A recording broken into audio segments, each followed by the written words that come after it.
Ladies and gentlemen, this is David Mirikitani with another episode of Weighing In. We are brought to you by Nike Wrestling. Go to athleteps.com for all of your Nike gear. We are brought to you by Resolite, the best match in the game, and by Pure and Clean Sports. More so now than ever, Mark. It's almost Valentine's Day. That means it's the end of the season in high school, college, etc., getting ready for freestyle.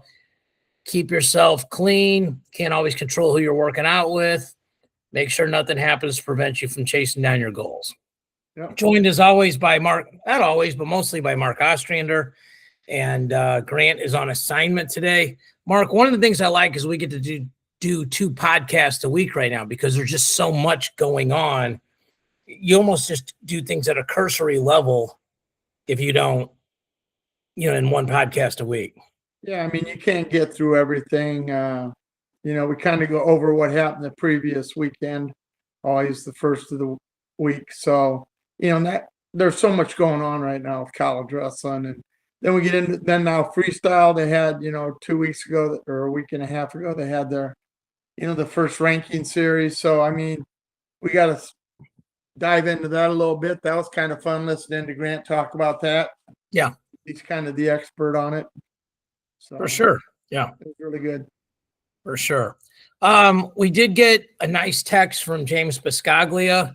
We had mentioned him on the last pod and said Katie was 8-0 against her opponent lifetime and never given up an offensive point. They wrestled 2 times this season.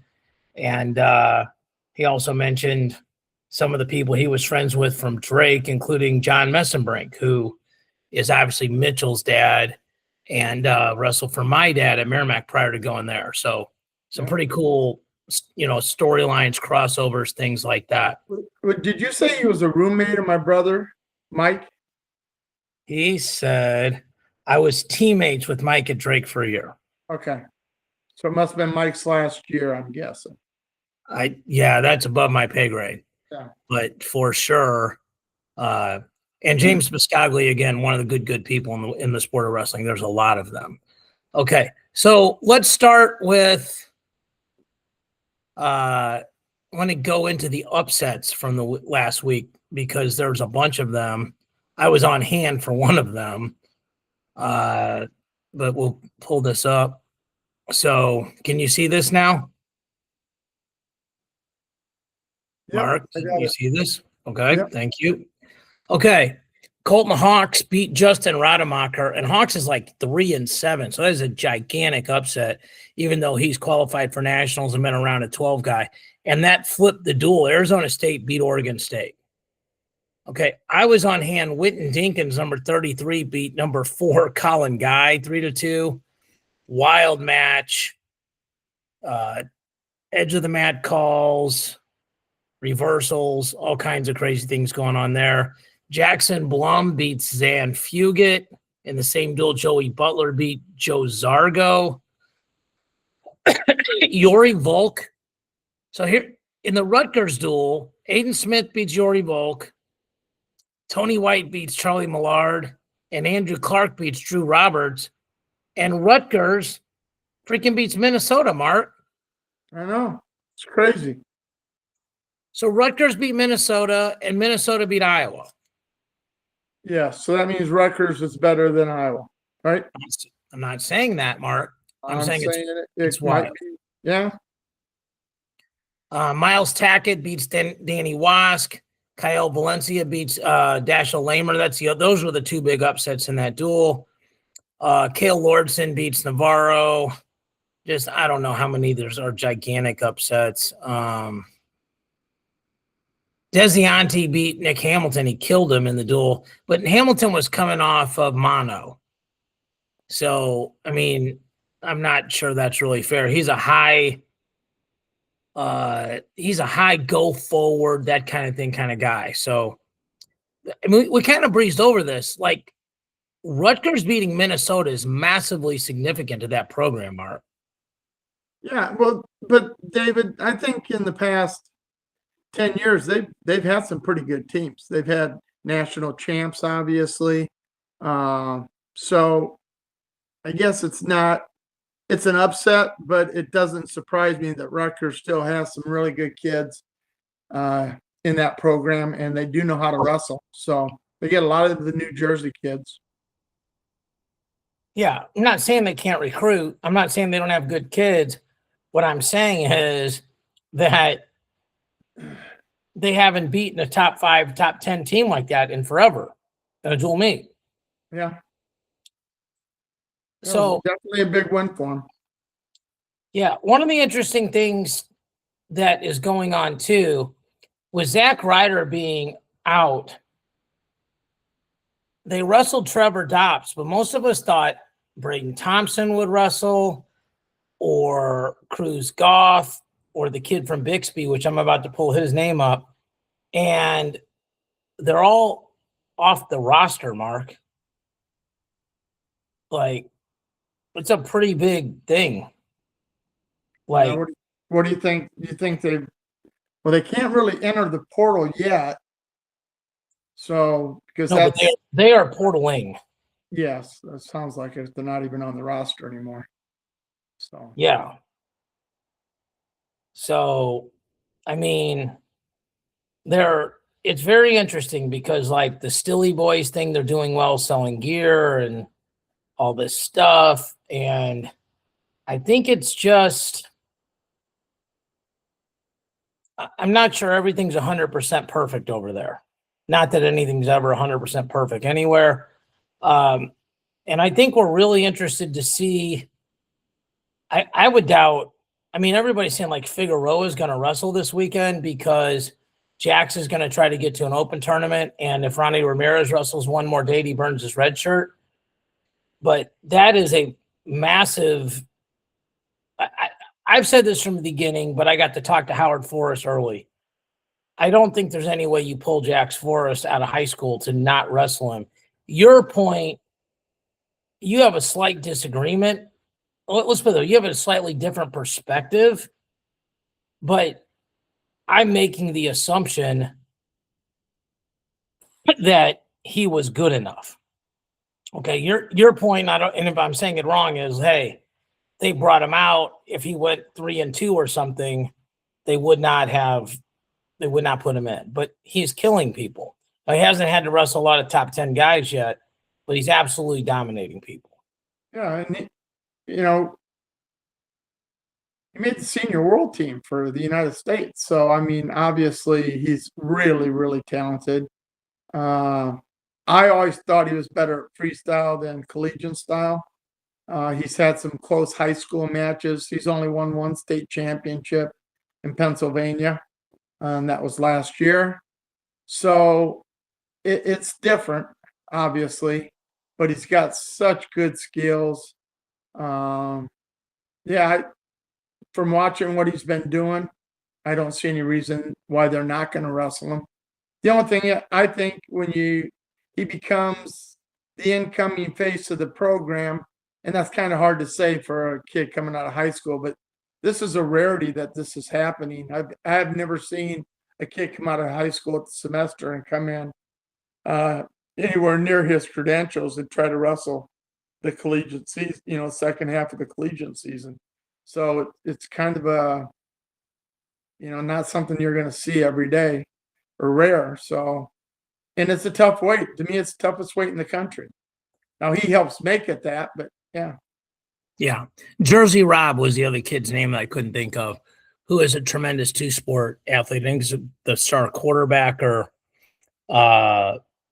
running back coming out of Bixby. And, Oklahoma and Texas high school football is very, very big. So, I mean, and Jax posted a video, day in the life. They got to be careful what they're posting, man, because they got him wrestling with Zoe, and Zoe is not on the coaching staff.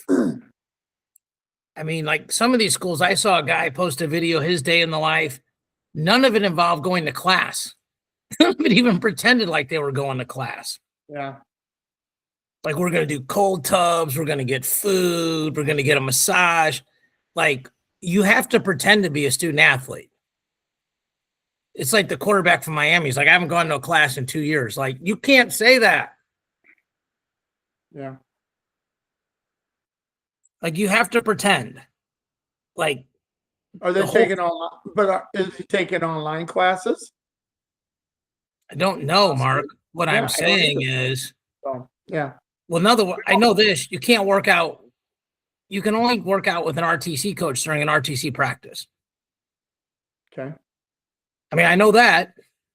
Yeah. I also know no one's going to turn anybody in because they're all doing stuff that's in the dark gray. Yeah. But I'm just telling you, who do you turn them into? NCAA doesn't want to have anything to do with anything right now. Okay, well, that's it. Okay, those are two different questions, Mark. Who you turn them into and then what they're going to do about it, right? Yeah. Okay. Hey, by the way, we're going to talk about this. Does Penn State have any kind of controversy at 141 with Nate Desmond and Braeden Davis? So let me lay it out, and then you tell me what you think. So I think next year Masa Ono goes 33 and Marcus Blaze goes 41. Okay. Braeden Davis, still has a redshirt year. He's a true junior, okay? Yep. Nate Desmond is a true freshman, okay? He is redshirting at this point. He's using his 5 dates. But if I'm right, he's not starting next year. And he just beat Dylan Ragusin, who's maybe not having the best year, but was an All-American, I think, at 133, and really pushed Dayton Fix. Yeah. I mean, 141 after the first 3-4 guys is fairly wide open. Agreed. So and they said Braeden Davis had like a skin issue, but he's going to wrestle against Mendez, which I don't know if that's a reward or a punishment. It can certainly be looked at both ways, right? Yeah. So, but like, if you're okay, let's not say controversy. If you're Nate Desmond, do you ask for a wrestle off? Well, I guess if he's not going to wrestle next year, but we don't know what's going to happen. Okay, but what I'm thinking seems logical, right? Yeah, it does. But and Kale also said Nate Desmond cannot make 25 or 33 anymore. Oh, he can't even make 33 anymore. That's what he said. Yeah, then wrestle him at 41. I know, but so he's a true 41 pounder. Go ahead and wrestle him. I consider him more of a 33 pounder right now, but I don't know how big he looked. He looked normal size when he wrestled Ragusin against Michigan. So, yeah, might as well wrestle him. Put your best guys on the mat. Well, I'm not saying he's the guy. I'm saying if you're him, would you ask for a between the two? To me, he looks better. Well, we've seen him wrestle one time at 41. Right? No, he's wrestled more than once. At 41? Yes. Okay. Going to WrestleStats. I'm going, Mark. I know you're going, David. But I don't know how to. I'm going to click on Luke Lillidow and then click on Nate Desmond. That's how tricky I am. He's wrestled 4 matches. You're correct. He won in the Wyoming duel, the North Dakota State duel, and the Stanford duel. His guys' records were 1-10, 7-13, 0-4. So I'm going to say he's wrestled 1 time. Okay. You are correct that he's wrestled 4 times, but he's wrestled 1 significant match. Okay, like 1 significant, yes. 1 match would tell you how good he is. Yeah. I mean, those other 3, like if you're not beating those guys, you should not be starting for Penn State. On the other hand, I think Penn State's other option there would have beat all those guys also. So it's kind of hard to say. That's my point. Yeah. Yeah. But I agree with you. You don't plan on letting him wrestle next year, and what are you going to do then with your other option if he's going to, he's already wrestled probably where he wasted his red shirt. All right, well, I want to rephrase what you said. I don't think we're saying you're not planning on letting him wrestle. I think what we're saying is if he can't make 33 and Marcus Blaze moves to 41, Marcus Blaze potentially we think is a better wrestler. Now they could redshirt Blaze Okay, I mean, that's possible. Yep. But if you're consistently trying to put out your best lineup, Desmond might be better off trying to start this year. By the way, Penn State duels Ohio State, and then they duel Princeton, and then that's it. Yep. So the Big Tens. So, I mean, it'll be a very interesting decision. Here's the thing about Desmond, though. He'd have to steal a spot. Correct. Okay, well, that's important for people that are not nerds like us. Yep. Or like me. Okay, like he'd have to steal a spot. And basically that means is whoever qualified, like if they have the top 8 reps or top 8 guys have qualified a spot, he has to place in the top 8 because he's not going to be one of them. Yes. Braeden Davis, for the record, is 8-2. He's beaten a guy who's 1-13, 12-4, 10-7, 2-8, 6-8, lost to Nasir Bailey, beat Billy DeCraker, beat Henry Porter, beat Dario Lemus, and lost to Brock Hardy in a fairly well-known match. So, interesting conversation. Yep. Braeden Davis has done it before nationals. Nate Desmond's the only guy that beat Lillidow. I'm guessing in hindsight, Nate Desmond was probably a lot stronger than Luke Lillidow. Yeah, in hindsight, he can't even make 33 now. So right, so, he's grown into and there's a possibility he keeps growing, David. He could be their 49-pounder next year. Well, he's not going to be their 49-pounder next year. Like Shane Van Ness is going to be their 49-pounder next year. I mean, that's the problem. Yeah. I thought maybe that's what I'm saying. Like, the only guy they graduate is Levi Haynes, okay? And they can just, if they want to, just plug in Will Henkel. They can move Messenbrink up. They can move PJ Duke up and move Tyler Kasak in, which frankly makes more sense to me. Sure. Okay. So, but I just think I'm not the first person to say this. I'm not the first person in the media to say this. I think if you can start at Penn State, you start. Because whether they're recruiting or not, guys are getting better there, which is a whole nother conversation. I think it's the number one reason why guys are going there. Because guys are getting better, and then they are recruiting, as they should be, and kids want to go there in the portal. So if you can start, I think you should start. Agreed. Just FYI. Okay, you want to look at the rankings this week? Sure. Okay, you want to take a look at the Matt King's dual meet standings for the regular season and see where we are in that? Who's in first place there, Mark? I guess that's you, David. That's right, buddy. Very nice. How many guys are in it? 2. No. All I see is 6. No, there's 43. All right. Where's Grant at? Well, he hasn't done all the events. Oh, okay. So, but I can pull that up. All right. He only did 1 event or 2. Okay. 3 entries. He did 3 entries. Okay. And he won one of the 3. Yeah, he did. Pretty good. He did 3 entries. He's got 191 points, so he averaged 64. So he would be at like 320 if he averaged that out, which would put him in the top 10. Okay. So anyway, I just thought I'd be obnoxious and bring that up. Anyway. All right, let me pull up the rankings here. Okay.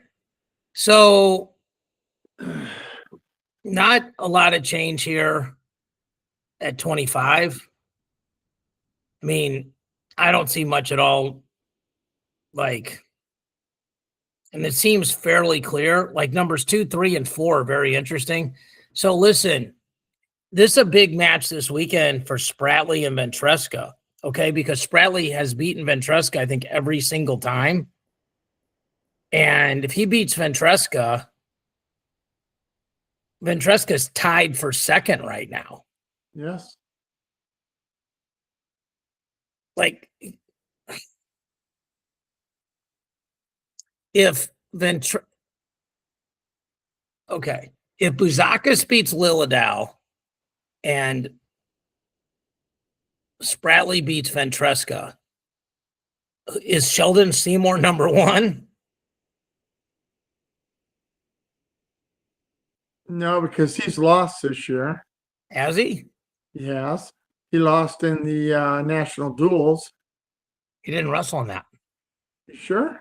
Well, I'm going to go look, but I'm pretty sure he's 13-0, sir. Did he wrestle in the All-Star meet? Which doesn't count, but He did not. He was injured at the beginning of the year. okay. Or maybe he wasn't injured, but he did not wrestle. I could have swore he got a loss this year to somebody, but Okay, he has not. Okay. Yeah, he probably moves up to number one. Which is wild. Yeah. Okay. 33. Bird, Davino, Frost, Blaze, Larkin, Seidel. 4 freshmen. Jax is 9th. We would all bet our lives that Jax doesn't end up 9th. Unbelievable weight class. Yep. So as good as it gets. Bird had a close one with Purdue, by the way, 41. No change in the top 10 from the week before. We'll kind of fly through these because we're going to pick 2 duels. 49, Collin Gaj drops because he lost to Winton Denkins. So he now drops below Coy Biskins based on body of work, which I actually think is right because Biskins has 2 losses and Guy has he has 7 or 8, but half of them were up at 57 or something like that. So it's interesting. Ethan Styles hanging around there. Carter Young's in a really good spot, Mark. I'm just telling you. So, Yeah. I mean, if he makes the finals of the Big Ten, he's going to be probably the 4 seed. Caleb Tyus, I talked to Daryl Thomas, his coach. He doesn't really wrestle anybody. I don't know if he's the George Mason kid. Cassidy's number 18. Okay. That's all he's got left in the top 33. Jackson Joy would have to wrestle Wazalewski, right? Yep. They're both Ivy? Yep. Okay. So there's things to look out for there. 57. Top 13, 14 stay the same. Teague Travis moves up. Moves up. Sorry. 65. Again, this was a pretty quiet week. So top 15 the same, give or take. Danny Wass takes a loss. He drops 2 spots. Augustine moves up a couple spots. But top 8, very, very consistent here. Almost across the board. Same thing at 84. Same thing at 97, except for Rademacher. So Justin Rademacher, I'm going to pull up his record here. We talked about it in the upsets. He is 19-2. I think his other loss, I'm looking, but I believe it was Rocky Elam in the semis or finals of Cliff King. It was at Cliff King. I can't tell if it was semis or finals looking at it, but he lost him 4-3. Okay. So he's beaten Luke Geog. He hadn't really wrestled anybody ranked. It's a really weird season for him, you know?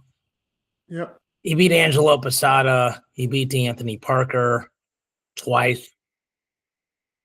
So, anyway. And then 285. No change. So, team is interesting now, Mark. Okay. Penn State 157, Ohio State 114.5, Oklahoma State 86.5, Iowa State 84.5, Nebraska 76.5, Iowa 71.5, Cornell 62.5, and then North Carolina State 50.5, and then it's a pretty severe drop off down to 36s, 35s, etc. Yeah. Do you think this is how it finishes at nationals? Penn State 1, Ohio State 2, Oklahoma State 3, Iowa State 4, Nebraska 5, Iowa 6. I'm going to say no. How does it finish? I think it's Penn State, Ohio State. Then I think it's just absolutely chaos. I think depending on the weekend, any one of the next 4 teams could be up there. it just depends how many you get in the finals. That's something that you got to take account into, obviously. I think Iowa State has 2 for sure finalists, 97 heavyweight, 41's a question mark. We're going to find out a lot more when, yeah, it's tough. I'm just trying to think. I think Iowa has 1, Caliendo right now, but I mean, he still has to beat Ohio or Oklahoma State, so he's ranked 3rd. Maybe Iowa doesn't have the guys to get to the finals this year. I still think Caliendo will get there, though, for some reason.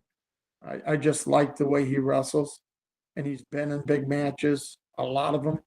So, and he seems to be able to come through. Oklahoma State's this weird team where they deserve their rankings. They got a bunch of freshmen that are accountable for a lot of those points, right? Yeah. And here's where I like Oklahoma State. Like Jax is, ranked 9th. Yeah. So, he can go up. Like somebody like Sergio Vega is sort of ceilinged out. Like D Lockett is sort of ceilinged out. Rabideau can move up, but that's a really hard weight. Merrill could move up, but he could also not place. Yeah. I mean, Connor Doucette's never placed, and he's ranked 6th or 7th. Yeah. I mean, Zach Ryder, if he's hurt, he comes out, right? Yep. Facundo's ranked in the top 8. He's never placed. I mean, basically, they have one guy who's placed, and that's Spratley. Yeah. So it's a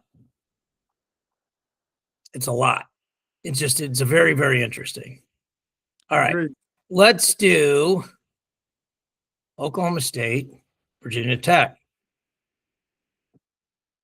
I don't think we're going to spend a lot of time on this one, but there's a lot of green for Oklahoma State here, right? Yeah.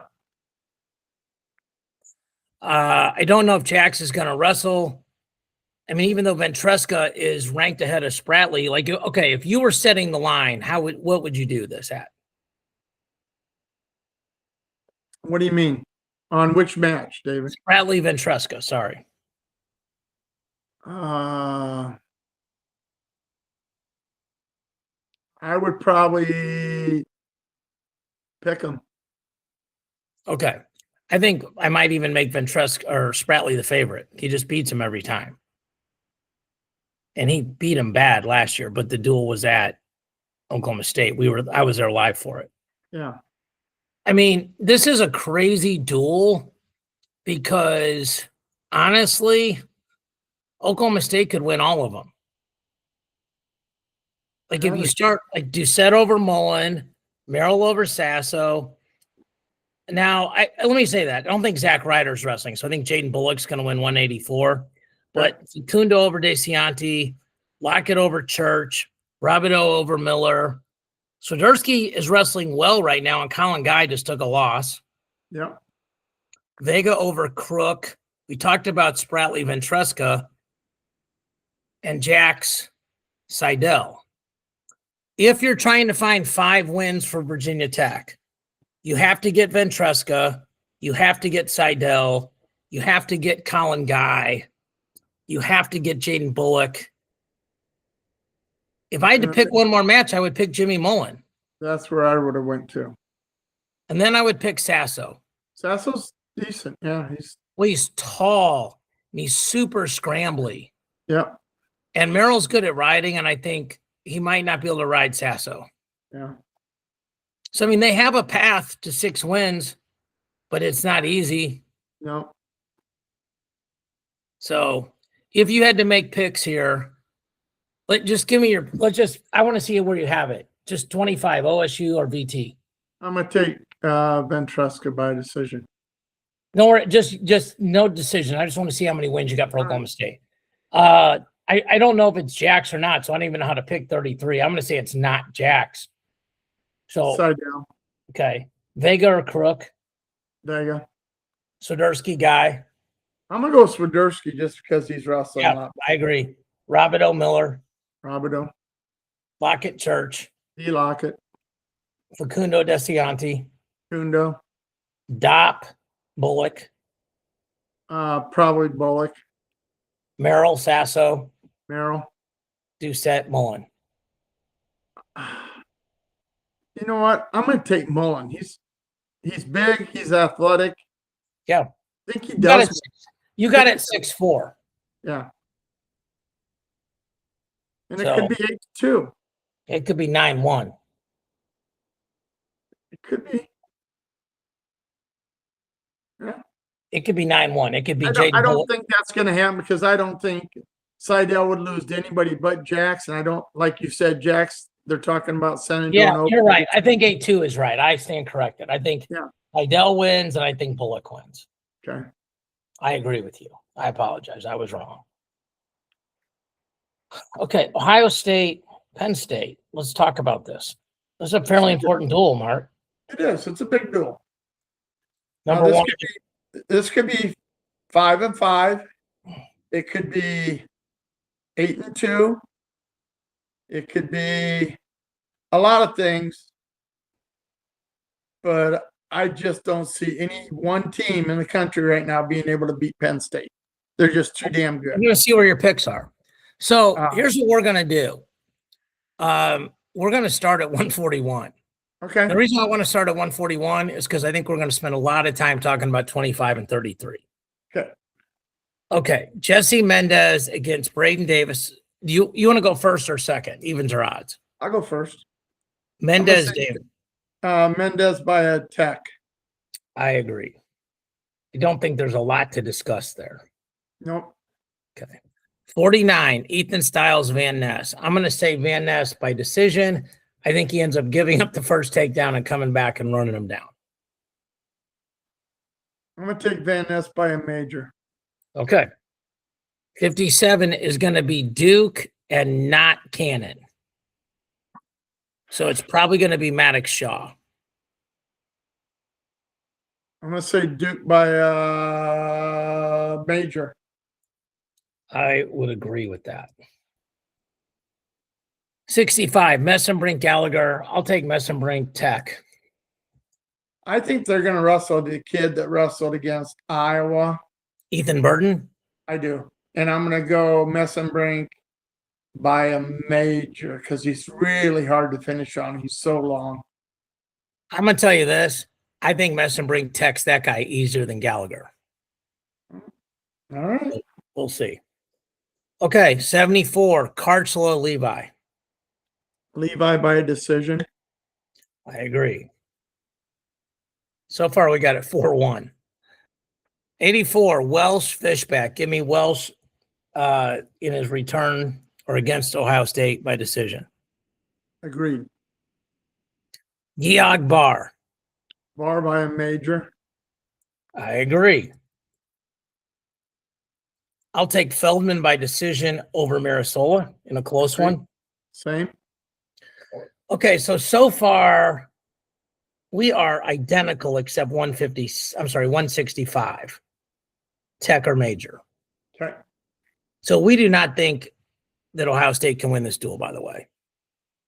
No, I don't think anybody can beat Penn State. Well, no, But you had it 5-5. You said it could be 5-5. I said it could be 5-5, but Cannon's not wrestling, number one. We don't think. I would be surprised if he did. Ohio State's path to 5 wins is 25, 33, 41 heavy. On a healthy day, 57, Yep. 74, maybe 49. Okay, so I'm going to say this. I've said this before. I cannot wait to see where they start this duel. Because if I'm Ohio State, I started at 33. Do you agree with that? I would agree 100% if Buzakis wrestles. So that's okay. Let's talk about that. If Buzakis, he got hurt at the end of the match against Iowa, hurt his back. Now I have heard that the coaching staff said he's fine. So we'll see. But they may, if it's stiff or it's sore, they may not want to wrestle Little Doll until Big Tens. And that could easily happen. Then you'd have to go to body of work for who's the 1 seed. Yeah. Which should be interesting. Okay, let's say they wrestle. Yes. Who do you like and why? And we have time. I'm very interested in this, literally. I think Luke Littledahl is a much better technical wrestler. I think Nick Bouzakis is a much stronger 125-pounder. I think Luke could get reversed. I think Luke could get cradled. I think Luke is not real good on the mat yet. I think he's better. Good on the mat on bottom or on top or both? Because well, nobody's riding Nick Bouzakis because he loves to roll and pop his hips over the top of you. If they try to ride him, that'd be a big mistake, and I don't think Cal would even let Luke try to ride him. I'm going to take Nick Bouzakis. I think if he's healthy, because I think he's going to get into one body lock, and he's going to get back points somewhere during that match with that cradle that he's got. Because if he locks it up, Luke's not getting out of it, period. Do you remember what happened in this duel last year? No. Brendan McCrone cradled and pinned him. Like, I think Luke was up 2 takedowns to none, and McCrone picked top and cradled him and pinned him. Yeah. I pick Luke to win this, or Nick to win this, but I think Luke's a better technically a better wrestler. He's just got to stay out of a lot of positions. And Luke's not, that's hard for Luke to hear because he's wrestled the best in the world and it's competed, and he's saying, wait, I don't need to stay out of any position. I'm just going to wrestle the way I wrestle.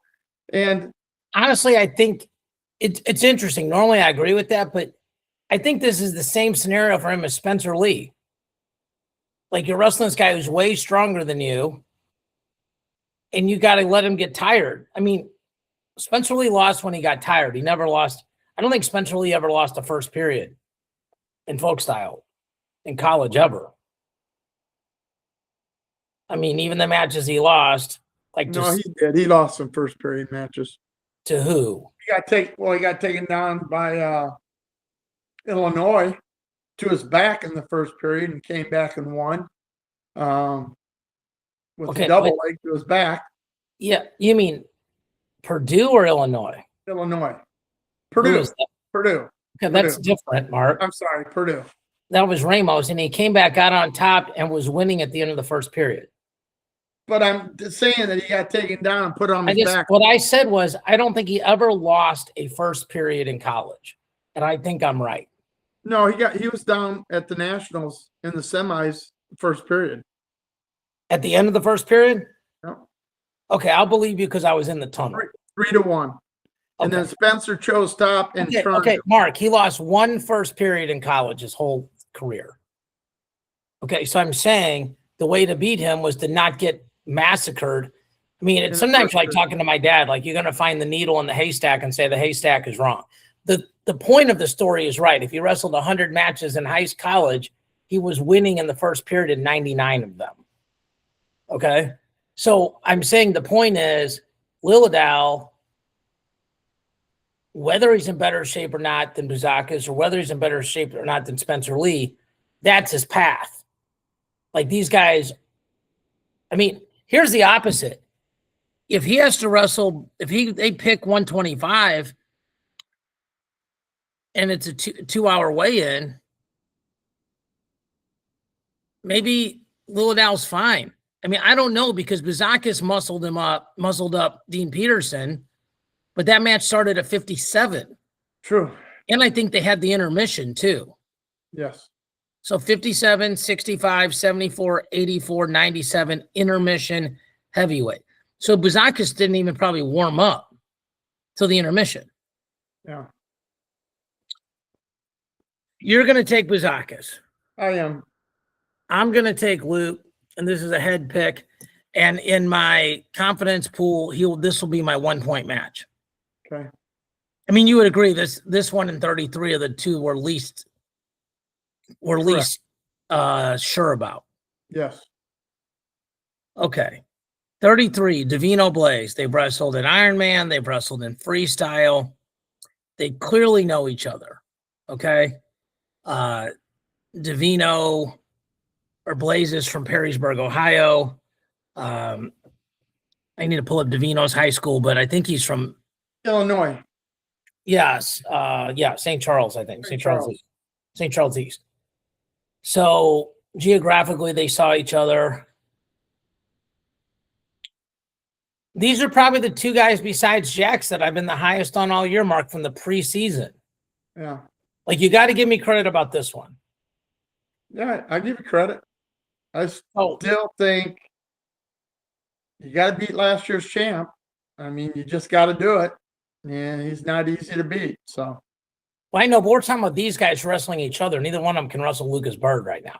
I understand that, but I'm just saying I still think Lucas Bird is on the king of the hill until somebody can knock him down. Yeah, I mean, this is going to be a great match. I'm torn which way I'd go here. Marcus Blaze is just so technically sound on his feet, and that's where Ben Davino is the best.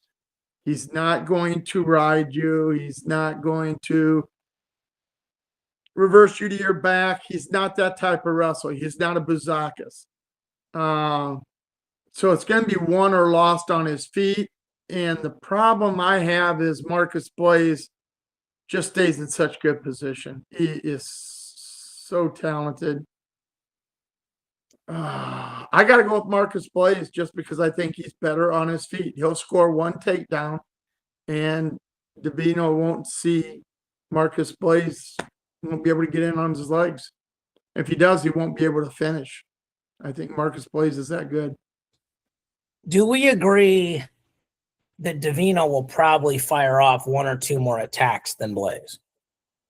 Yes, but Marcus Blaze is also very good at reattacks. If you don't get in, that's not what I'm saying. Yes, I agree. He'll probably throw more than I think he's going to have to, because I think he's going to lose the first takedown. So he's going to have to come after him, and that's where it can get kind of ugly. So here's my question: what odds would you give it that it goes to overtime? I feel like there's a very good chance it goes to overtime, either 1-1 or 4-4 or 5-5. I would say 1-1's more likely than 5-5, because I think both of them are hard to take down. I don't think they're each going to get a takedown. I just don't see that happening. So you think it's a one takedown match? I think it's a one takedown match, and I think Blaze is going to be harder to score on than Ben Davino. So I agree with that. So here's what I think is interesting, right? Like, if you see matches, I do this. If you see matches, you coached a lot of guys, right? I coached a lot of guys. Like, this is probably going to overtime, right? Or at least there's the chance it could go to overtime. Like, if it goes to overtime, you're not surprised, right? Yep. So stall calls matter in regulation. And stall calls matter in that minute 7 through 9. I think if you're Davino, you're intelligently trying to get a stall call, right? Like, you're trying to get Blaze to the edge. And Blaze is world-class, literally. And Blaze is smart enough to know that's a path to try to beat him. You might get him to the zone, to use an old freestyle term, but to shoot him off the mat's an entirely different matter. As you said, he's world-class on go-behinds and reattacks. But if you're Davino and you can get that, and you go to the rideouts, and you have the stall call advantage, like 0-1, because, like, I watched some matches at Virginia Tech. I'm like, this dude should have just dropped to a leg. Like, he had no stall calls, right? Like, drop to a leg, take the stall call. Drop to a leg again, take the other stall call. Drop a third time, clock runs out, or let him go and you win on riding time. And, like, I think some coaches are not managing matches that way. But I'm going to agree with you on Blaze, but I feel like it's whisker thin too, right? Like, let's put it this way. I think if Davino gets the first takedown, he's more likely to stop Blaze from getting a second one. If Blaze gets the first takedown, Davino wins with his offense. Blaze wins. You said it. He's got great position. He's coached by one of your former, Scotty Burnett.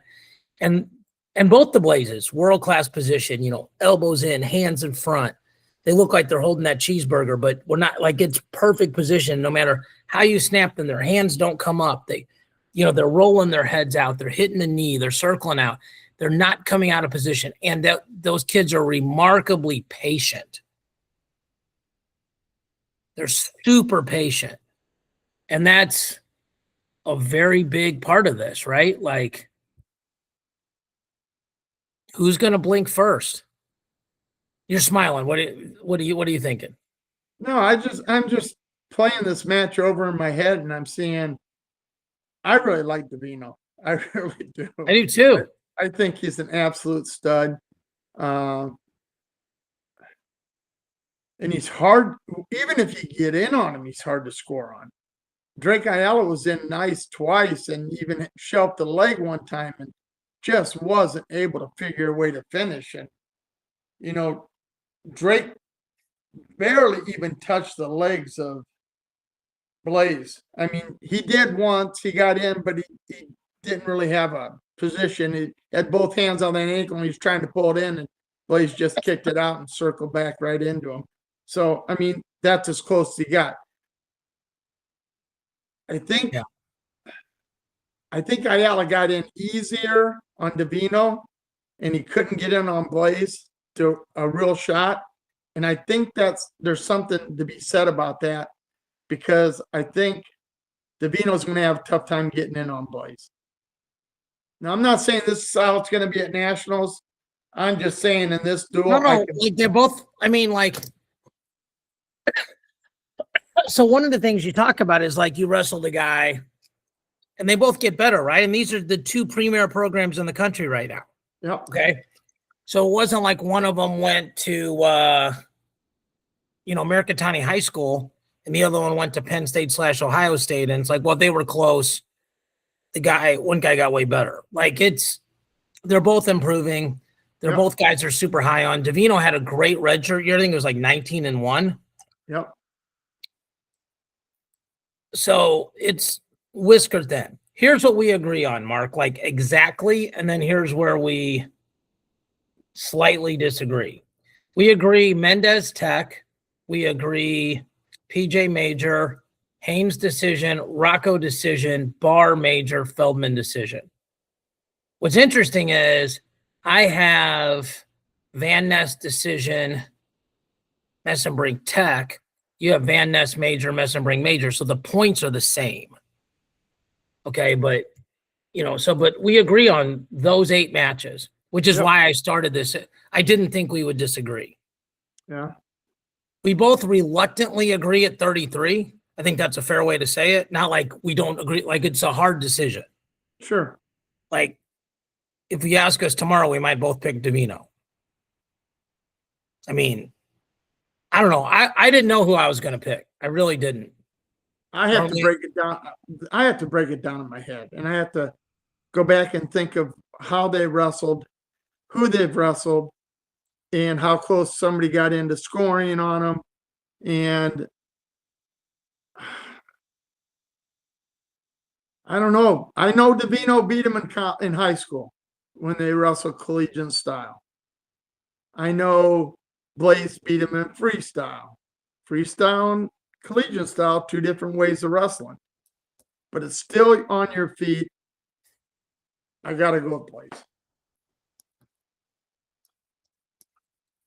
Okay, we have this duel 22-8 without the first 2 matches. Yep. Then you went 3-3, so it's 25-11. I went 6-0, 28-8. So we have the margin of victory 14-20, which is just 1 match. Yep. Where should the team point spread be on this? Like in between there, like 17?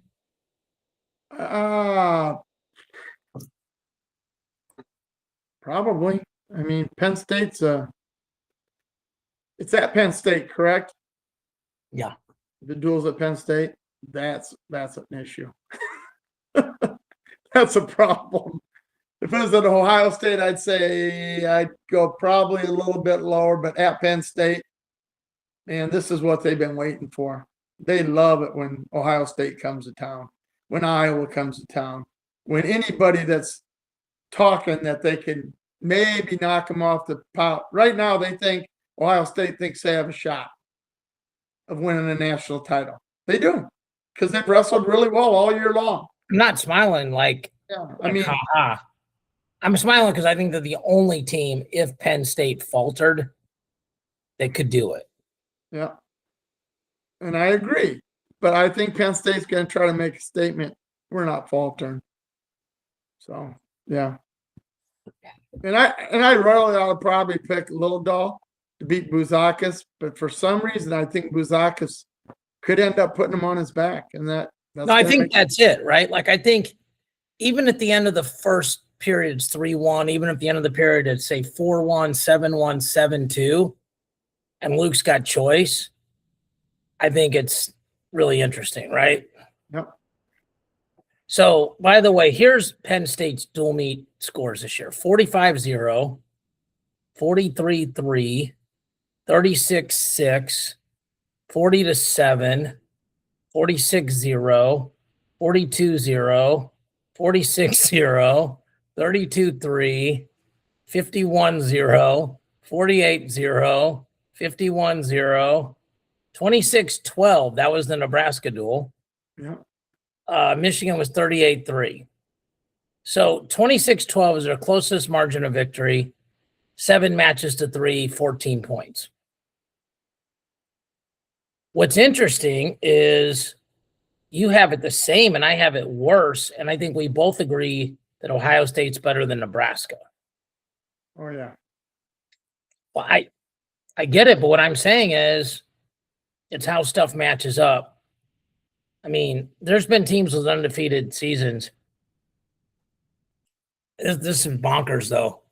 Like, if it goes the way I pick it, and they only had one duel this year where a team even won 3 matches off of them, and they won 41, they won heavyweight, and they won 57 in overtime. Yep. It's crazy.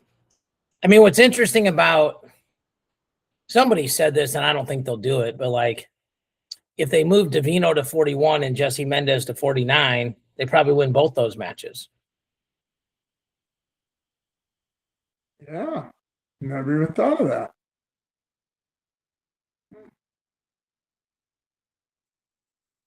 But they're not doing it. I only mentioned it because somebody said it. Yeah. I do not want this on the air with my name on it that I think that's a good idea or that they're going to do it. Okay. No, but you're right. They might win both. I think they'd probably win both matches. Well, it's interesting that we think the number one guy at 41 would just beat the number one guy at 49. I mean, because that's what we're saying. Yeah. But I think what we're saying is we got a guy who's a 2-time champ beating a 0-time champ. And I think Ben Davino, we just pick over Braeden Davis. I would pick him over Braeden Davis if Braeden Davis was 33 or 41. Yeah. So, I mean, I just don't know who they have at 33 as a backup. But, I mean, if you're trying to get to 5 wins, if you're Ohio State, you believe Buzakis can win, okay? If you believe Davino can beat Blaze, but you probably believe stronger that Davino beats Braeden Davis. Jesse Mendez is your guy. You believe it's almost bad for Ohio State that Mendez is against Braeden Davis. Like, that's either their weakest or their second weakest weight. Like, you almost rather him wrestle. You believe he can beat a Messenbrink pound for pound. So you want him to take out one of their studs, and it just doesn't match up that way. Yeah. I mean, but if you give him Buzakis and you give him 41, 49 and heavy, that's 4 wins. And listen, Carson Karsla could he could beat Levi Haynes. Yeah. I think that's a one takedown match. Yep. Agree. You got to help me real quick with my confidence pool, and then we'll do. You know what? We'll do it off air. So yeah, we're not doing it on air, David. Okay. All right. Listen, I got a chance to win this thing. So you have 5 submissions. It's only your top 5. So somebody else who only has 4 will get all their points. Somebody like me, I have to do better than my worst one. So it's just a lot of fun. But you're telling our listeners, David, that I help you do your confidence picks. Well, so you've never actually done that. I just get your opinion. Oh, I've never actually done verbatim what you told me to do. Okay. But Mark, I think we do know that as the Yoda of the show, I greatly value your advice and opinion. Well, we've done this in the fantasy contest. The fantasy contest we do together. We've actually done pretty well. We've done very well. Won it once. We've got second once. We're consistently top 5 for sure. And the other thing tied to the fantasy contest is we had a place bail on holding the live draft, but I think we're going to hold several snake drafts, like 1-hour snake drafts. I think it's going to be really cool. It's 10 teams. They're going to be payouts to the top 3 out of 10. Okay. And if you're the first guy, you go first and then 20th. And if you're 10th, you go 10th and 11th. You can pick any weight you want. You just have to have 10 guys, one at each weight. It's like 45 or 30 seconds a pick. You're done in an hour. Okay. I mean, I think it's going to be cool. Yeah. So I talked to CT about it yesterday. He's making sure there's no glitches. But you can actually just do it by email. Really? Well, sure. You can just do it in when you don't know whoever everybody else has picked. Because if you hit reply all, everybody knows what you picked. Oh, all right. Or you can do it in a group chat. I like the group chat a little bit better. We'll probably do that better because it's text. But, you know, what people just scratching names off the board, right? Like you have your top 10 guys at each weight. Could be the seeds. Could be the ranks. Could be somebody else. But, and, you know, there'll be some strategy, right? Like at 133, I don't think you necessarily go for the number 1 guy. No, you go for whatever. You just don't need to go there right away as opposed to, well, Jax could be ranked number 1 by then, but I'm saying, like, even if he was, it's still going to be a really hard bracket. Sure. Yeah. Like 33 and 57 are chaotic where there's other weights where you feel like for example, like you feel like Mitchell Messenbrink's going to win. I do for some reason. I don't know why, but yeah. No, I'm saying like, I feel like Mitchell Messenbrink would be the number 1 overall pick. I think Mendez would be 2. I just think there's some people that think Sergio Vega could actually beat him. Yeah. Agreed. But I mean, like 84's toss-up-y, 97, there's 2 guys that can win it. Heavyweight, it feels like there's a couple guys that can win it. Levi has had a couple close matches. Yep. 57, we talked. I mean, maybe Van Ness, but he loses a lot of first takedowns for a guy to pick with your overall number 1 pick. He does. So, all right. So 6 o'clock Central Time tomorrow is that duel. And then Sunday is Virginia Tech, Oklahoma State. This is 2 p.m. Eastern. ESPN? I'm guessing that's ACC Network. Okay. Like that's what I did. It's ACC Network via ESPN. Yes. All right. Sounds good. That's what we did. So, all right. For GT, who's outgrowing his fabulous hair, and Mark, who was so smart his brain grew out of his hair, I'm David. Thank you guys for watching and listening. We'll see y'all next week.